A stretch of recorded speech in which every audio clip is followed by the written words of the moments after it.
He's the former president and publisher of the Sun Herald, and now he's on the radio. Welcome to Coast View with Ricky Matthews on SuperTalk Mississippi Gulf Coast 103.1. Welcome to Coast View, the show that continues to celebrate the people who are making coastal Mississippi such a great place to live, work, and play. We've got a great show today. In the second half, we're going to be talking to Mark Torres. He is the chaplain at the Naval Mobile Construction Battalion Unit, of course, the CB base. And he's attending to the ministry support needs of over 5,000 service members and their dependents, and also civilian employees. It's going to be interesting to hear what is a chaplain's role just in general, but how is it working in this pandemic moment? So I'm looking forward to talking to Mark. He's been all over the world and got a great story to tell. And this first half of the show, we're going to check in with my friend Clay Williams from the Gulfport Biloxi International Airport Authority, and we'll be with him in just a second. Hey, Kyle, come on in and join me for a second. Good morning. Hey, buddy, how you doing? I'm pretty good. How about you?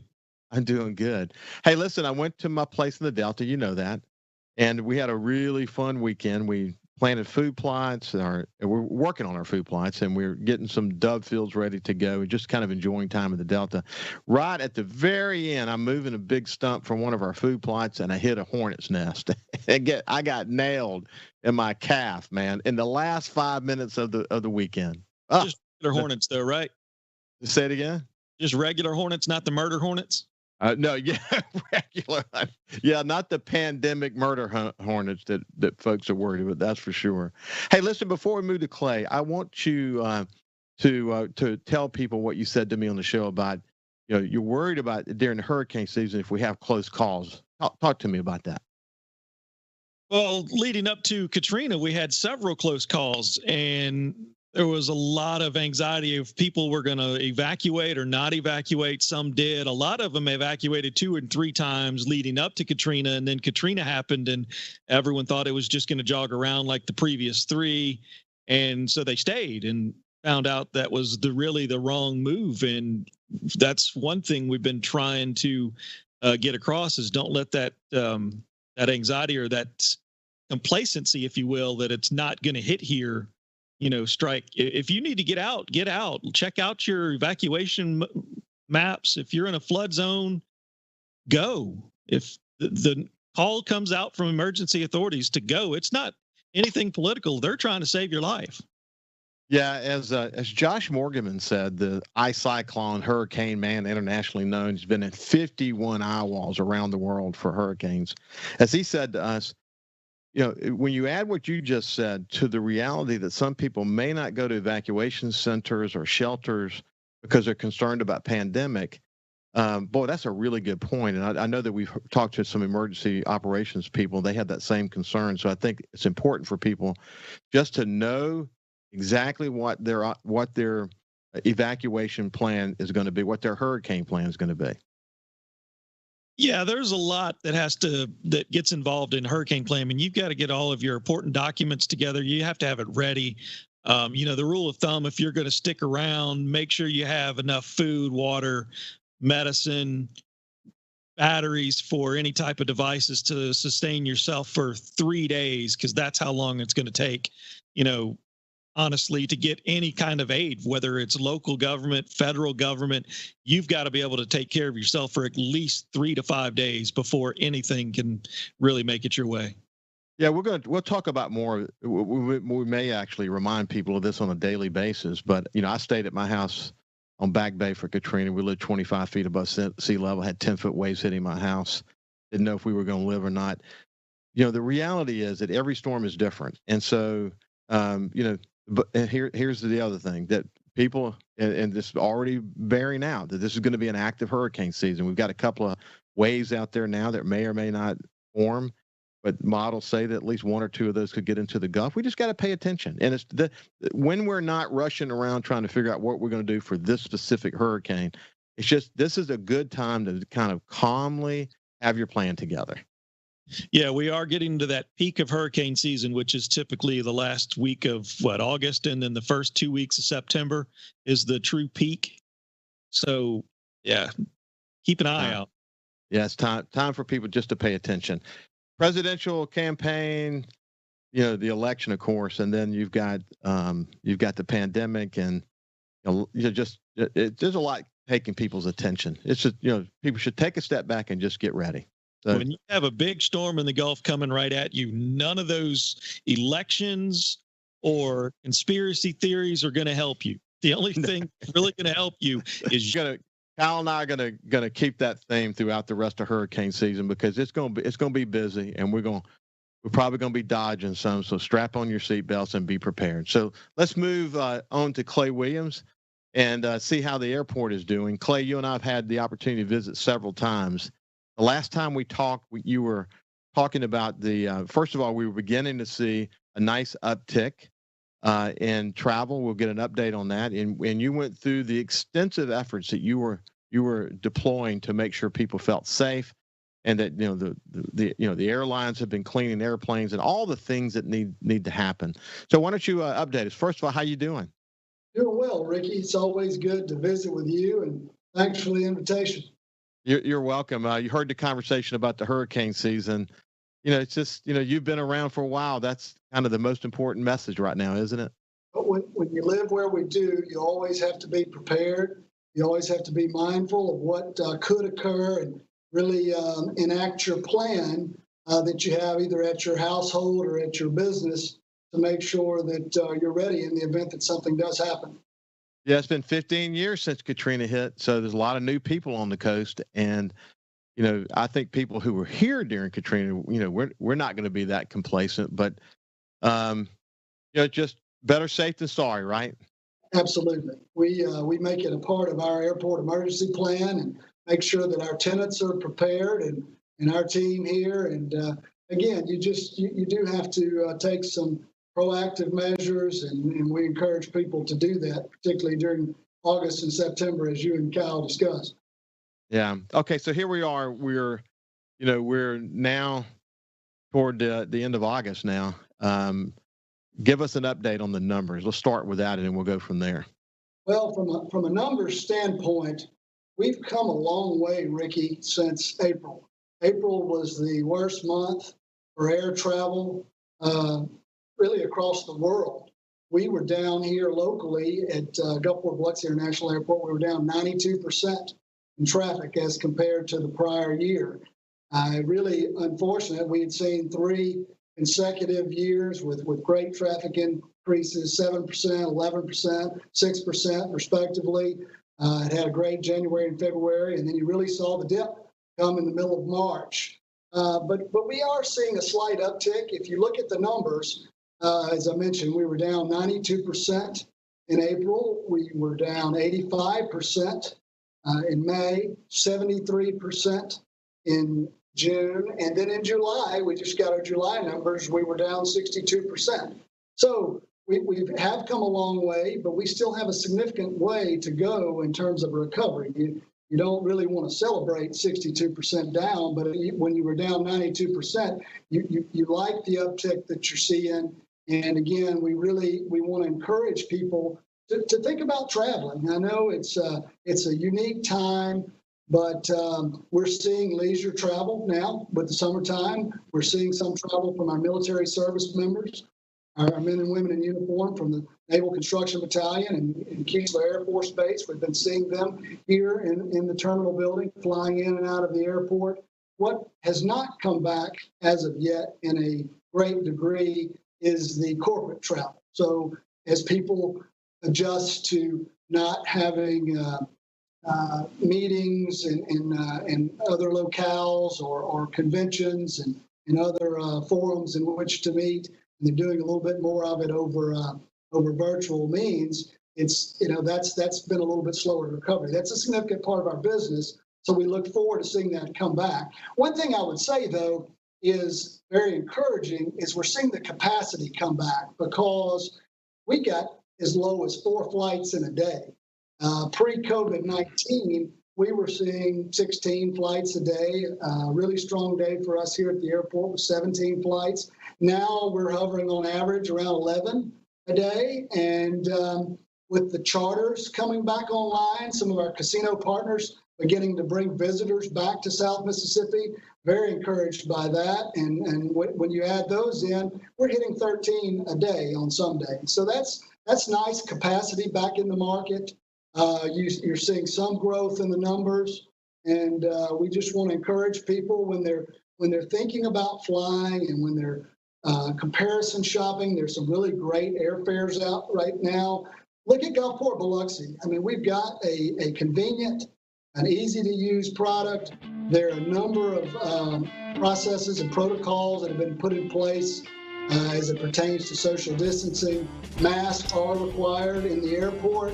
Masks are required on the airlines. We encourage people to think about masks as a boarding pass or as your airline ticket. You have to have one to get on the airplane. So we encourage everyone to bring it with them when they come to the airport. So this is Clay Williams from the Gulfport Biloxi International Airport Authority. We'll be back in just a few minutes, and we'll continue this conversation about the work that they're doing to make sure that people are safe when flying.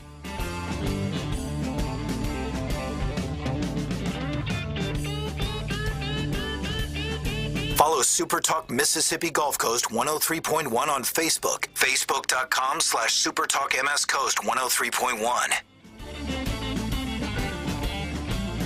Get out of the house and over to Big Play today. 2 massive arcades, bowling, go-karts, 2 mini golf courses, a 2-story state-of-the-art laser tag arena, bumper cars, and right now get a $50 game card for only $25. Visit our station's Facebook and print on demand so you can play at Big Play Entertainment Center now. These deals won't last long, so make sure you get your half-off deal. Big Play Entertainment Center, Highway 90 Biloxi. Bowl, play, eat. Go to our station's Facebook to get your half-off deal now. What decisions are being made by state lawmakers, and how will they affect you, your family, and community? If you listen, you'll know. SuperTalk Mississippi, the SuperTalk app, and at supertalk.fl.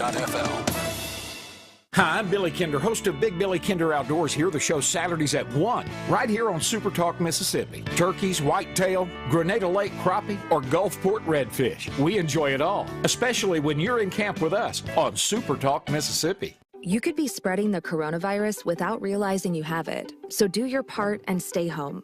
It's important to limit in-person interaction with anyone outside of your immediate household, but phone and video chat are safe ways to connect. It's also important to limit social gatherings. If you need essential items like food and medicine, try using a delivery service. If you must leave your house for essential items, or if you want to take a walk for exercise, make sure to wear a cloth face covering. Stay at least 6 feet away from other people. Try not to frequently touch surfaces like light signals, street signs, or benches. And wash your hands with soap and water for at least 20 seconds as often as possible. This advice applies to people of any age, including teens and younger adults. It takes all of us to slow the spread of the coronavirus, so stay home unless absolutely necessary. Visit coronavirus.gov for the latest information. Thousands of Bulldog fans have subscribed to the Thunder and Lightning podcast. Have you? On each episode, Brian Haydad and Joel Coleman give you an inside look at your Mississippi State Bulldogs. The Thunder and Lightning podcast is free and available on demand at supertalk.fm and on your smartphone. Just search for Thunder and Lightning on iTunes, Google Play, or anywhere you listen to podcasts. Thunder and Lightning from SuperTalk Mississippi, covering the Bulldogs like no one else. Hey, want to come work for the #1 radio group on the coast? TeleSouth Media has a great opportunity for an outside sales consultant. Get paid while having fun and work in the exciting, fast-paced world of radio. We have award-winning stations like 97.9 CPR Rocks, 105.9 The Monkey, G96.7, SuperTalk 103.1, and 103.5 The Possum. Take the first step towards a new and rewarding career. Submit your resume to Jesse at telesouth.com. That's JESSE at telesouth.com. TeleSouth Media is an equal employment opportunity employer. Talking to the people that help make the coast such a unique place to live. This is Coast View with Ricky Matthews on SuperTalk Mississippi Gulf Coast 103.1. Welcome back to Coast View. We have Clay Williams, who's with the Gulfport Biloxi International Airport Authority. And, man, it's hard to be excited about being down 60-something%, isn't it? Whew! Did you ever think you would use that number? No, but as I say, it's an improvement over where we were in April and May, and we'll certainly take that and really appreciate those that are utilizing the airport. I can't thank them enough, and hope that we're going to continue to meet their travel needs and ensure that we've got a safe and healthy environment here at the airport and on the airlines that operate here. One of my best friends in life is a guy named Terry Waldrop. He's from Gulfport. We graduated together in high school and lifelong friends, brothers more than anything. And he was with me up in the Delta this weekend, but he flies a lot. He works for a contractor that oversees Navy and Army shipbuilding. And so he stays busy. Of course, they're critical industry, so they really never stopped. And he was super leery in the beginning, just because I think everybody was when this thing got cranked back up again. And but he reports to me that places like Charlotte and others are really, it's bustling when he goes through there. Are there any airports in the country that are beginning to show signs of getting back to the pre-COVID numbers? Not nationally. If you look at the averages and you see the number of passengers that are going through TSA checkpoints, still at about 30% of where we were nationwide pre-COVID. Now, there are areas of the country that are seeing more traffic than others.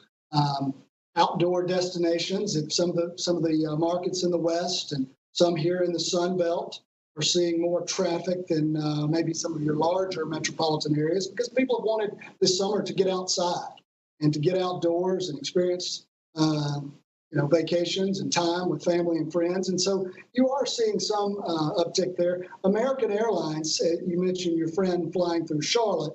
They've got one of their hubs there, and we have service from Gulfport, Biloxi to Charlotte on American, as well as through Dallas. And we've seen really great growth in the load factors on American. Just a month ago, they were booked at 80% loads on flights to both Charlotte and Dallas. So there is some growth, and we're excited to see that and look forward, hopefully, to that trend continuing. September is oftentimes a slower month for air travel. People have gone back to school. They may have already traveled during the summertime. So we'll see what beholds us in September, but I think October going forward, we look forward to an increase. Clay, one of the things we talk about on this show all the time is how technology has really enabled companies, families to be able to connect in ways maybe they didn't even think were possible before. And then the other issue of people who work in the more congested major cities. A lot of them are still working remotely. We may see literally structural changes in the way corporations operate, even post-pandemic. To what extent are you guys talking about that? Because it does appear that some significant change is afoot related to the technology. That's a conversation that's being held regularly within airport circles and also within airline circles. But the one thing everyone comes back to is really people want to travel. People want to experience new things. They want to go see family and friends in other locales. And to get there and to be able to do it under a time crunch, you're not able to always drive. People want to fly. They like the ease of being able to fly. And so we are encouraged that even though we're going to see more virtual meetings and remote type interaction, that personal interface is still very important, not only from a business standpoint, when you can look someone in the eye and you can make that personal connection and it's easier to build a relationship, but also just with family and friends scattered about the country and in the world, you've got to travel to see them. Yeah, Ann and I were talking about it just this morning, for a matter of fact. I was doing something in my Instagram feed, something from Split, Croatia popped up, and I love that country and can't wait to go back. And I told Ann, I said, we got to go somewhere. it's time. We need to go somewhere. And she's still leery. I think everybody has these same conversations. Somebody wants to go, somebody's like, I'm not sure yet. I think it's going to be like that. As mentioned, there is a great deal of pent-up demand in the market. People are very interested in going somewhere. You mentioned the conversation you and your wife have been having, and that's being held in living rooms and kitchens across the country. So people do want to travel. People want to know, though, that they can be safe in doing so. And I will say that airlines and airports across the United States are taking the necessary protections to ensure safety and well-being when individuals are flying. In particular, at Gulfport Biloxi, we're seeing our airline partners fogging and using electrostatic disinfectants on the aircraft. You've got socially distanced markers all throughout the airport that show people where they can stand at a safe distance. We've got plexiglass shields at the airline ticket counters. Everyone must wear a mask when they come into the airport or get on the airplane. So a number of steps have been taken and have been implemented to help people in ensuring that they're getting a good experience when flying. So, it's so interesting. I think, like after 9/11, there's this great reminder of the role that airlines play and airports play in connecting America and the world, for that matter.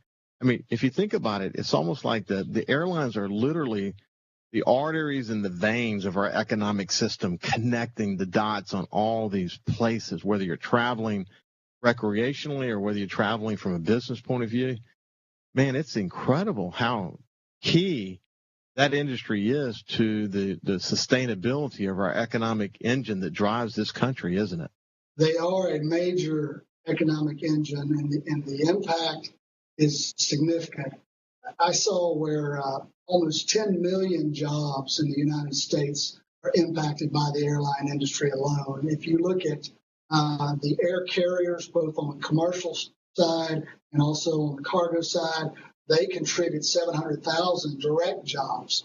But if you look at the indirect and all the other impacted industries, it's 10 million jobs across the United States that are part of this network. And so it is critical, and people have to get from point A to point B to conduct business, and as I mentioned, to visit family and friends. So you're really, you and I talked about it when we had our long, extended Coast View session together, but you've got a 3-man authority board. They are the dream team, 2 ex-military officers and an incredibly successful businessman. You couldn't have picked a better time to have such a great board, could you? Very fortunate to have the 3 commissioners that we have serving on the Airport Authority Board. We have Dave Dennis, well-known Coast businessman. Dave's been involved in numerous civic and business endeavors along the coast for many, many years. A great supporter here at the airport. We have Lieutenant General Clark Griffith. He's the appointee from the city of Biloxi. He was the base commander at Keesler Air Force Base and has a very distinguished military career in the Air Force, was on the Biloxi City Council, and a former aviator. So he has great passion for this airport and for this market in general. Brigadier General Joe Spraggins, who's currently the Executive Director of the Mississippi Department of Marine Resources, also who was base commander at the Air National Guard Combat Readiness Training Center here at Gulfport Biloxi Airport, has a strong familiarity with the airport and also great supporter in everything that we do. So all 3 really can't say enough good things and how much we appreciate the support that they give to the team here at the airport. Super lucky. What a great team of people who really not only understand business, but understand the complexities of managing large, institutions like yours and the role that airlines play, as I was mentioning a minute ago, in the overall economic situation. So we only have like a minute left. So I'm just curious, how's your team doing there? Everybody's doing well. Very proud of all of their efforts, not only of the team that works for the Airport Authority, but all those that are on the front lines, working for the airlines, those that work for TSA, and those that are really committed to providing a good customer experience when they fly to and from Gulfport Biloxi Airport. We always want to make a great first impression. Ricky, we are kind of the front door oftentimes to the Mississippi Gulf Coast, and it's often the first thing that people see when they come here. And again, first impressions are very important. You can't thank those that are working here enough for all that they do to ensure that everybody does have a great experience. Thank you very much, Clay, for checking in with us. We really appreciate it. This has been Clay Williams, the Executive Director for the Gulfport Biloxi International Airport Authority, and hope you all continue to show improvement. Thank you, Ricky. Appreciate it. Yeah. Okay, good. We'll be right back after this break.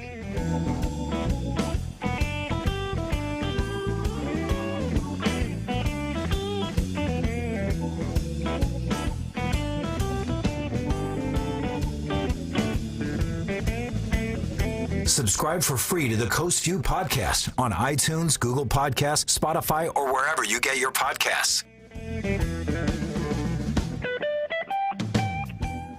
Be sure to go by this station's website and check out the half-off deals. Audubon Zoo tickets for just $15. That's half price. $30 zoo tickets for just $15. Again, go to this station's website or Facebook. Look for the half-off deals logo to purchase yours now.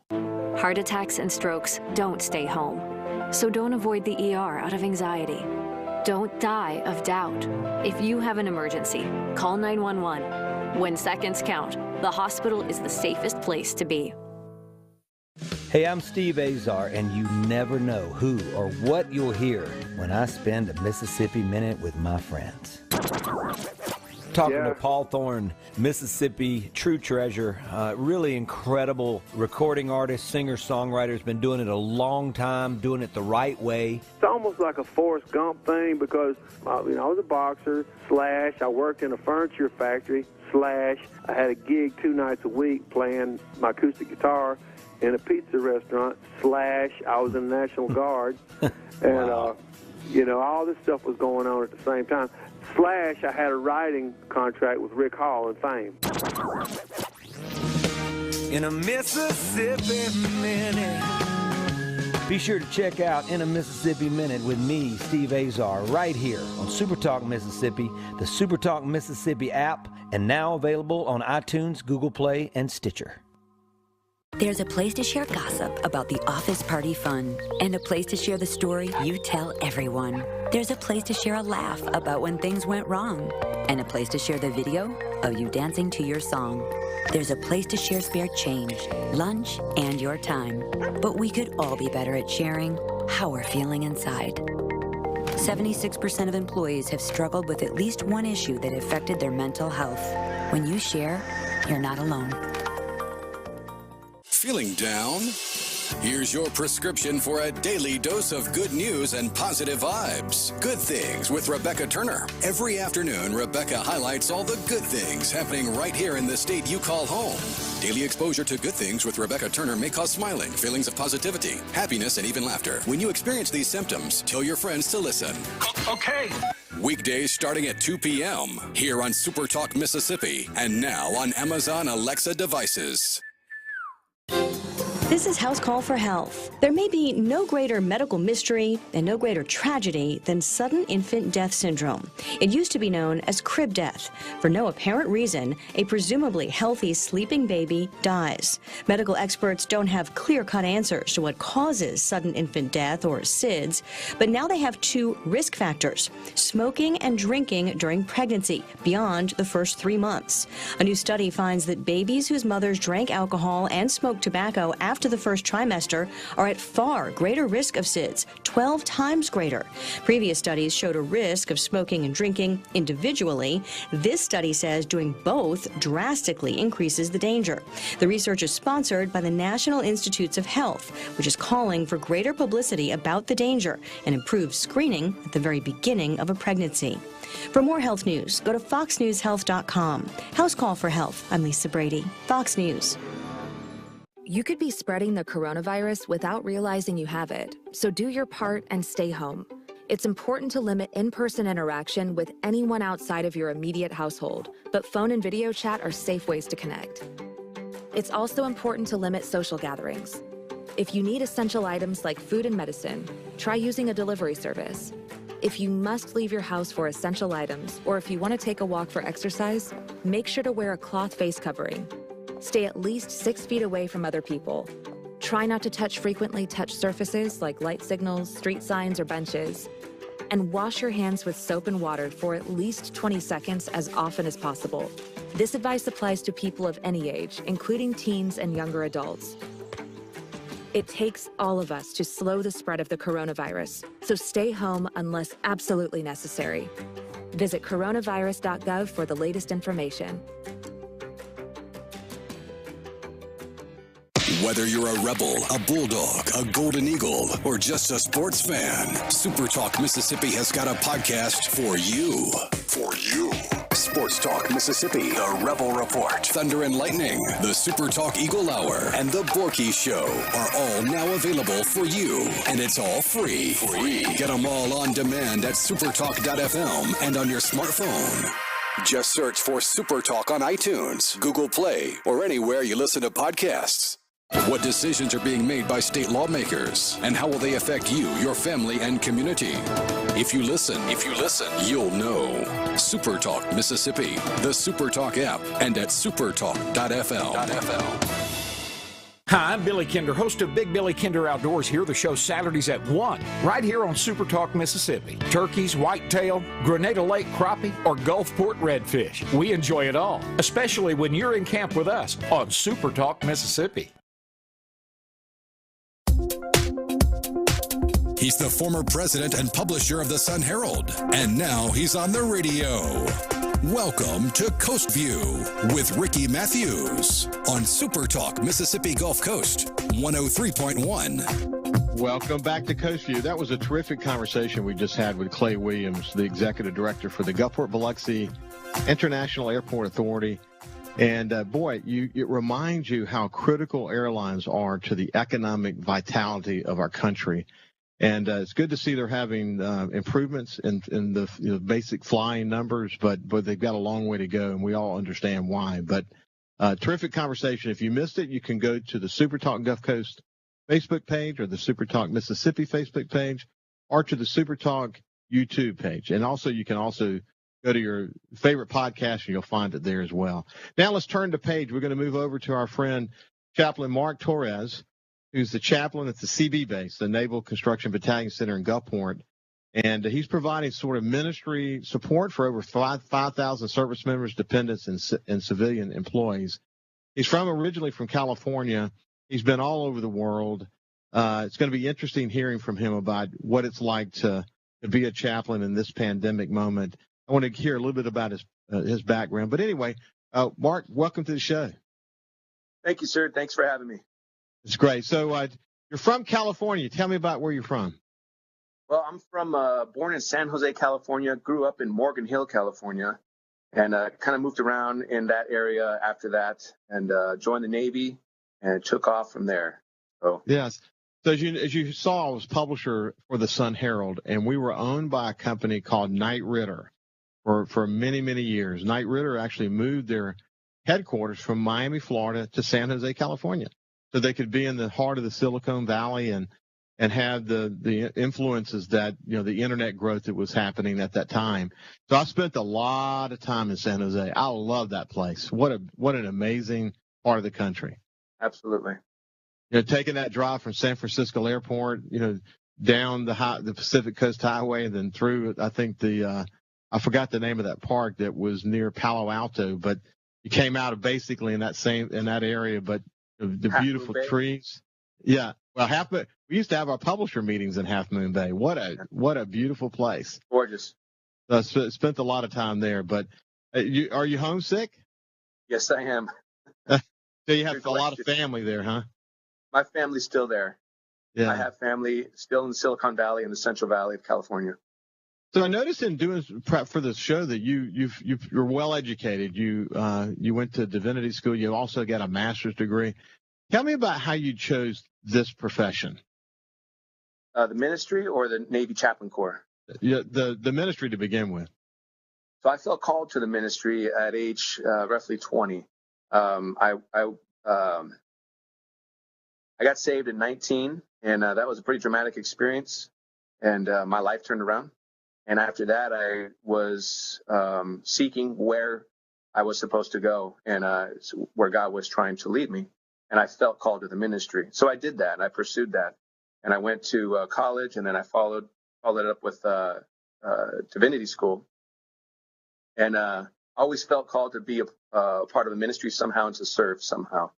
And over the years early on in my ministry, the sense of calling kind of shifted, where I felt called more to institutional ministry, working with institutions, hospitals, prisons, of course, the military as well.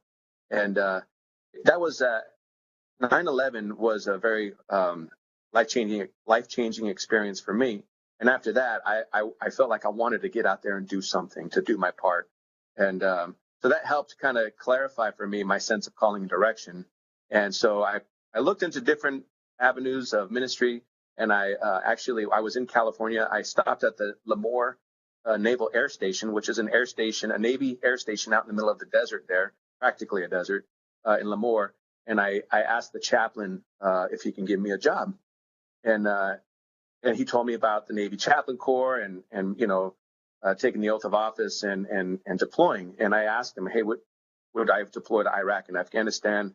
And he said, probably. I just got back myself.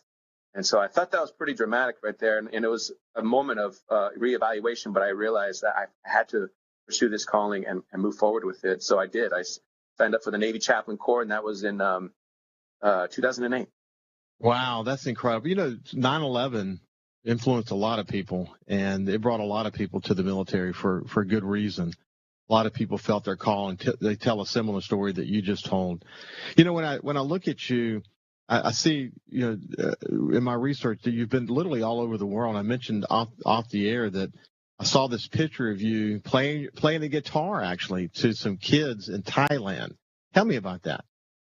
So that was when I was with the Marines out of Okinawa, Japan, and we would deploy in that area of responsibility. We would deploy there and support joint operations and often humanitarian assistance relief efforts. And so one of the locations we deployed to was to Thailand. And so as a chaplain, I have an opportunity to get out with the people of the community. And that's a great, great opportunity. So I would often take Marines and sailors with me. We would go out to the local orphanages, hospitals, places where they needed some help. And we would try to do something great for them. And we would bring whatever we had. We would bring, our labor, our hands to do work for them, our goodwill. And we got out there and we supported them and spent time with them. And one thing that I would try to do is get out there with my guitar and have fun with the kids, and they loved it. And what ended up happening is as we were giving to the people or reaching out and trying to serve the people, inevitably we received a blessing in exchange. And so it's like this multiplication effect. And so wherever we deployed to, when I was with the Marines out there in Okinawa, we tried to get out into the community, develop, friendships. But it was, again, this force multiplier where, the bond was solidified. So that's one of the blessings, one of the many blessings we have as chaplains. Well, I can tell from reading about you and then hearing you talk that you have a good heart. And I would imagine that that's probably one of the most important attributes of a chaplain. And I bet you've seen it all. What countries have you been to in your deployments? So I've traveled to a lot of countries because of the Navy Chaplain Corps. I think probably 15 or so. The majority of those countries took place within my last assignment, which was with the Seabees here in Gulfport. So I went to Israel, Bahrain, Djibouti, Africa, Cameroon. I've been to Guam, of course. We went to Palau. I've been to Micronesia. And then when I was with the Marines, we went to Thailand, of course, the Philippines. And I was involved with operations out there in mainland Japan. There's a number of other countries I've had the opportunity to visit with military, really life-changing experiences. We've had the opportunity with your commander and with Brian to have conversations about the important role the CB base plays, or the CBs in general, and how deployed they are around the world. through the staging area in Spain and just literally around the world. It's incredible the role that it plays, and so important to the overall infrastructure of the military, et cetera. So you got a chance to see it all. But what I want to do as we continue the conversation, when we come back after the break, I want to get into more details about what is it like to be a chaplain today. How has the pandemic changed things and so on. I'm curious before we get to the break, how have you enjoyed the Mississippi Gulf Coast? I'm glad you asked me that question. And I've enjoyed it a lot. I'm from California, so when I got orders to Mississippi, honestly, I kind of didn't know what to expect. I was a little nervous. But I came out here because they're orders, and I really, really like this place. And I've grown to really love, in particular, the Gulf Coast, because it's really pretty out here. And I think a lot of people don't realize that. And so after being here for several years, I actually asked if I can stay longer, which, again, being from California is sort of a surprise. But it's such a wonderful place to be here in the Gulf Coast. And so I like it. I like it. I got to get back home to California, but Gulf Coast has a piece of my heart. Well, it's interesting that the tourism group here has often said of our coast that it is the secret coast. Right. That people didn't realize that the coast of Mississippi had such a beautiful beach and, the barrier islands and so much history. And, of course, I talk about it all the time on my show that the coast of Mississippi is this collection of communities that make this such a special place. And I think the fact that we've been hit by so many disasters have brought the people together.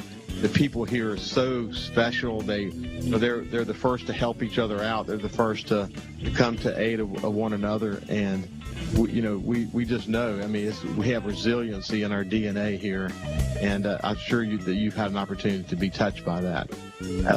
So why don't we'll start to move to the break now. But when we come back on the other side, I'll talk to you more about what is it like to be a chaplain in the pandemic moment. This is Mark Torres from the CB base, and we'll be back after this break.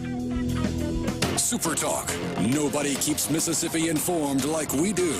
With 12 stations covering all 82 counties. If it happens in your state, we're on top of it. The news, the weather, the sports, and the talk that's important to you. The issues that matter to you, your family, and your bank account. It's all right here. And when you're away from home, depend on the SuperTalk app and supertalk.fm to stay in the know.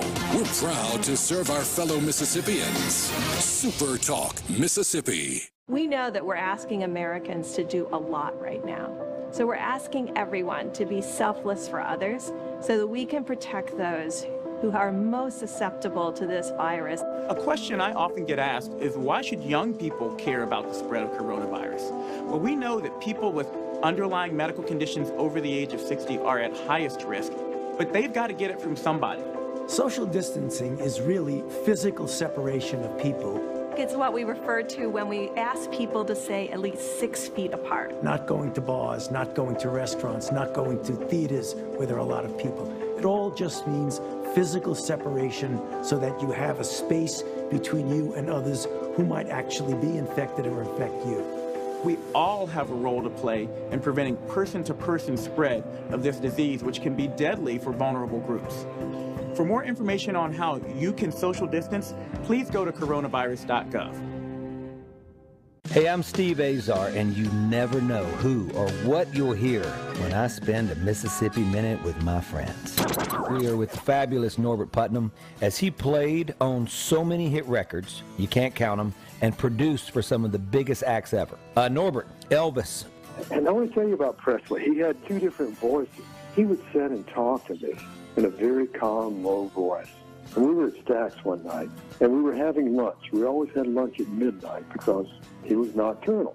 We sat there and we have our sandwiches, and at 1 o'clock, he looked up. He said, "Hey, Put, come on, it's time for me to go be Elvis." And he stood up, in a much deeper voice, he put on his macho voice.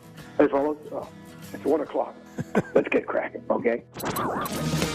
In a Mississippi Minute. Be sure to check out In a Mississippi Minute with me, Steve Azar, right here on SuperTalk Mississippi, Amazon Alexa, and now on iTunes, Google Play, and Stitcher. Anybody can be a firefighter. Male, female, younger, older. We have school teachers. We have Leaders in business. Is me, you, anyone that wants to be. There is no typical firefighter. Everyone knows the only thing better than pizza is free pizza, and right now, buy a $10 gift certificate to CiCi's Pizza for only $5. It's like buying a pizza and getting a pizza for free. Go to our station's website or Facebook. Look for the Half Off Deals logo to purchase this amazing deal right now.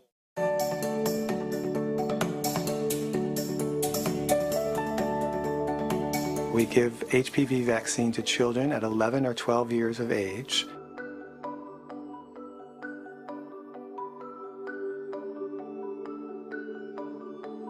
I have 4 children, 2 boys and 2 girls, and I've given the vaccine to all of them.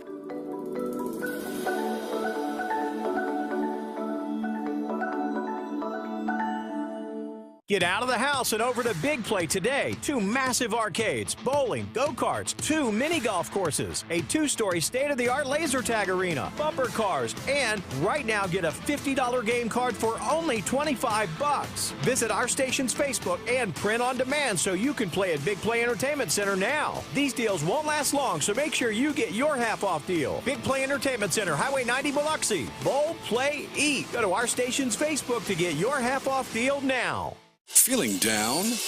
Here's your prescription for a daily dose of good news and positive vibes. Good Things with Rebecca Turner. Every afternoon, Rebecca highlights all the good things happening right here in the state you call home.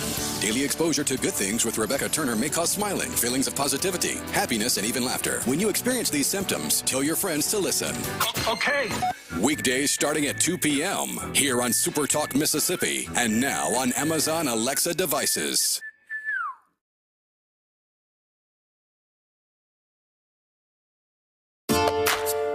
Talking to the people that help make the coast such a unique place to live. This is Coast View with Ricky Matthews on Super Talk Mississippi Gulf Coast 103.1. Welcome back to Coast View. We have Chaplain Mark Torres with us today. What a special visit this is as he talks about, coming from San Jose, California, finding his calling as a chaplain in the CBUs and then traveling around the world. And now he's at the base, and it tends to the sort of the ministry needs of over 5,000 people, both civilian and military enlisted. So let's talk a little bit. What does a chaplain do, Mark? So chaplains provide ministry support to the unit, and we do that in 4 categories. And a U.S. Navy chaplain will be able to recite these 4 categories to you. We provide, we care, we facilitate, and we advise. And so under the umbrella of provide, we provide ministry services. And that's sort of the classic idea of what people think of concerning chaplains, as they provide services. So I'm a Protestant minister. I provide Protestant services. And that's here in the installation, but also when I'm deployed with Marines or sailors. If we're out in the field, out on a ship, we provide services for those who share our own faith. But secondly, we facilitate. So a ship is a good example. When we're on the ship, not everybody shares my faith. So as a chaplain, I'm responsible to facilitate for their religious needs as well. And so we'll use our resources, our talent, whatever we can to help that sailor have his or her religious needs met. So if it's a particular religious holiday and they need some materials or a space set aside or a time set aside, the chaplain's responsible to help ensure that that need gets met. So that's the facilitate piece. The third piece is we care. We care for all people, regardless of any religious affiliation at all. And that's largely what chaplains do on a day-to-day basis. We provide a lot of care. So that's the pastoral care piece. That's getting out and being with Marines and sailors, spending time with them out in the field, out in the workspace, on the flight deck, wherever it may be. And really just trying to bring the fragrance of God, trying to bring a goodwill to them, trying to encourage them so they can continue in their mission. So again, we care. And lastly, we advise. So we advise the command, the commanders. We're trying to advise them concerning morale, ethics, trying to advise them concerning matters of leadership. And so we try to be involved with the life and mission of the command. So I would imagine, as any good pastor or priest would do, a chaplain does this as well, and that is they listen a lot. They're there to listen. And So you end up being sort of tending to someone's emotional needs, maybe their psychological needs. I mean, it's a fully encompassing role that you play when you have people who are away from home, that may be homesick, that may be, exploring their faith. You never know what form it's going to come in when you sit down with someone, do you? No, it's very diverse. A multitude of diverse opportunities come my way through the chaplain corps. And I bet every night when you go to bed, you think to yourself, man, I bet it gives you faith to be able to help other people. Absolutely. It really must be an incredible experience. It really is. It really is. So yeah, go ahead.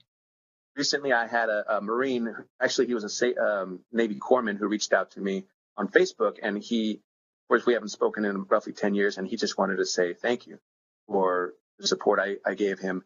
And that came as a surprise. That just came out of the blue. And I was really grateful because sometimes, as ministers or care providers, we're faithful and diligent in our efforts, but we don't always see the immediate return on our investment, so to speak. So it's nice when somebody turns around and says, hey, thanks for what you did. So it does happen. It's so, I mean, that's what people want. They want to make a difference. And I would imagine that being a chaplain, the ultimate payback is to know that you made a difference in someone's life and that they come back and they share that with you. That's got to be awesome. So how has the COVID situation changed what you do? So that was really difficult, obviously, just like it has been for everyone else, because as the installation chaplain, I was in charge of managing the religious services that were taking place on this chapel. So the Protestant service and the Catholic service. When COVID hit, we had to obviously shut that down and shelter in place. And so the next question is, now what? And how are we going to support and how are we going to remain involved in the lives of people, And so we went online. So we have a Facebook page. It's called the CB Memorial Chapel Facebook page. And there you can see myself and Chaplain Powell. We've been leading services since COVID started.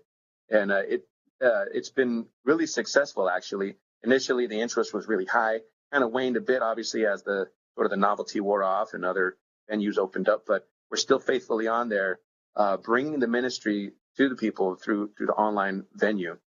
Another thing we tried to do was to encourage people to volunteer out there. Of course, adhering to the COVID precautions and safety measures, but we tried to get some sailors with us, get out there into the community to do some what we call community relations projects.